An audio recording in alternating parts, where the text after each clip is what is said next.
Olá pessoal, tudo bem? Eu sou Eduardo Baez, este é o canal Papo de Clássico Eduardo Baez. Não deixe de se inscrever, de dar um joinha se você gostar desse vídeo, se ele te ajudar. Nós estamos conversando sobre Enem 2017, estamos falando sobre as principais tendências e como nós vimos anteriormente, a história do Brasil é o que mais aparece e dentro de história do Brasil o sistema colonial.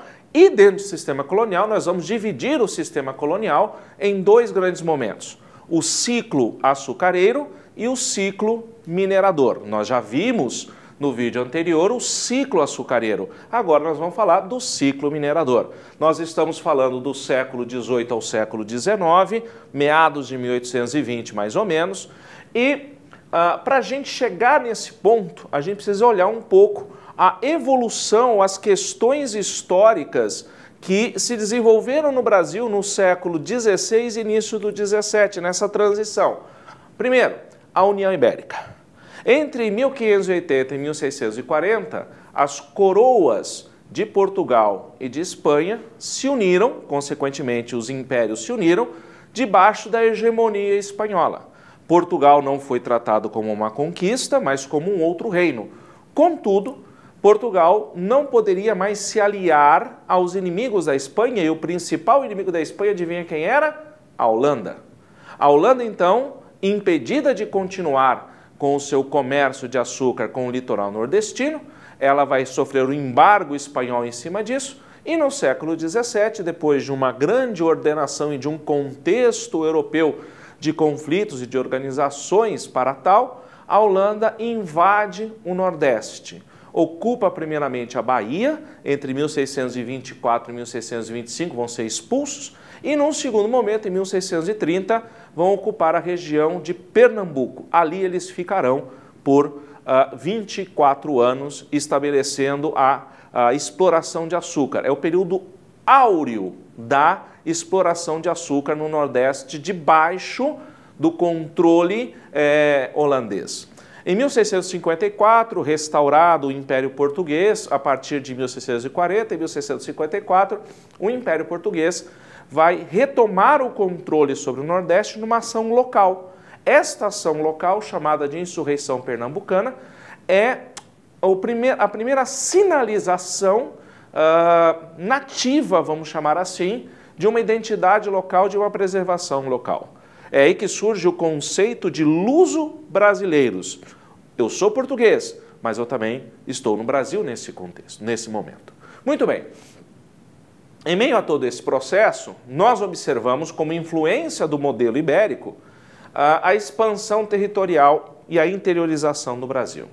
Seja pela própria União Ibérica, pelas invasões holandesas, mas também pela atividade da pecuária, que se estabelece no Nordeste. Olha esse mapa aqui para você. Você tem aqui a região nordestina no século XVI e a região sulista no século XVII e XVIII. Estas duas áreas se tornam as primeiras grandes áreas de interiorização através da pecuária.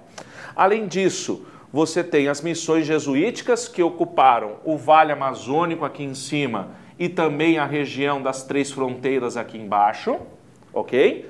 E nós temos também as ações dos bandeirantes, bandos armados que iam para o interior em busca de riquezas. E que riquezas são essas inicialmente? Inicialmente, a mão de obra indígena. E no processo todo nós teremos o descobrimento de jazidas minerais no interior. Mas nós temos aí 4 tipos de expedições bandeirantes a serem lembradas. A bandeira de preação, são as primeiras, as monções, que são as expedições comerciais. Além disso, nós temos o sertanismo de contrato, cuja ação mais conhecida vai ser a destruição do Quilombo de Palmares, em 1694. E, por fim, as bandeiras de prospecção, que irão descobrir o ouro no interior do Brasil, principalmente em Mato Grosso, Goiás e Minas Gerais. Ok? Além disso, a coroa portuguesa ela vai promover ações oficiais de expansão no litoral norte, no Vale Amazônico e na região sul. Dessa expansão, a mais importante, ou que você deve lembrar sempre, é que em 1680 a coroa portuguesa estendeu seus domínios aqui para baixo do Tratado de Tordesilhas, na Bacia do Prata, na região de Sacramento, atual Uruguai. Em 1750, em função do Tratado de Madrid, a região foi devolvida à Espanha, mas o Brasil, Portugal, melhor dizendo, recebe toda a área do centro-oeste, da região sul e do Vale Amazônico como parte de suas possessões. Isto está vinculado ao que nós chamamos de princípio do uti possidetis, ok? Muito bem, é nesse processo todo que você vai encontrar a atividade mineradora começando a acontecer em 1702.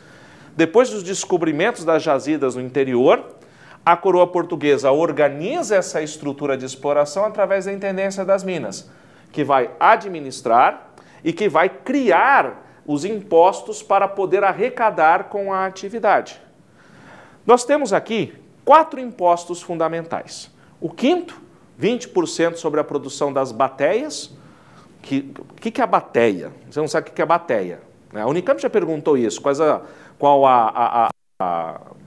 as ferramentas da mineração, né? Enxada, picareta, pá e bateia. Mas, Eduardo, o que é bateia? A bateia é aquela peneira sem furo? Não, aquilo não é uma peneira sem furo, mesmo porque a essência da peneira é o furo. Então você não pode chamar ela de peneira sem furo, né?